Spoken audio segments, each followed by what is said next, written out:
Guess who's coming to dinner? Old Mr. Leftover. That's what I want to talk about today, is leftovers. What do you do with the leftover turkey? I'll grind a lot of it up and put it in bags to freeze. Your freezer is your best friend for leftovers. And I am sneaky with my leftovers. I can make people think that they never had any of this before, and that's another trick. How you sneak in the leftovers is a sauce that you make fresh, that you pour over it, or a crust that you put on it so that it's underneath there and they don't see it. But after a week or two and it's been in the freezer and you thaw it out and make something, they've forgotten anyway. But crusts and sauces can cover up a lot of stuff you want to get rid of. I use Ziploc freezer bags, and this would be for a bigger family. I use these to freeze cheese in after I grind it all up, and then I can just keep going back to it and getting a little bit out.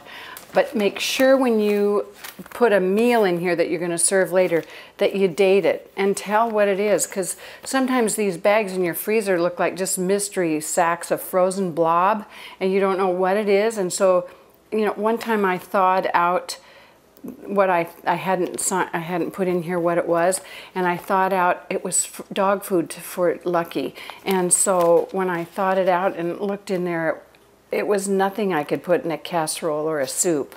So you need to date these and tell what it is.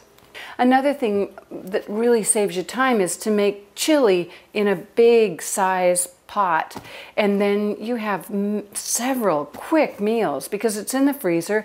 Pull it out, microwave it, and then heat it up, and you've got soup in an instant, and it's not canned, it's your fresh, but it's been frozen by you. It takes the same amount of time to make a medium-sized pot of chili, and it makes the same mess as a big, huge pot of chili. May as well, if you're going to make the mess and take the time, make it big and freeze it, but date it.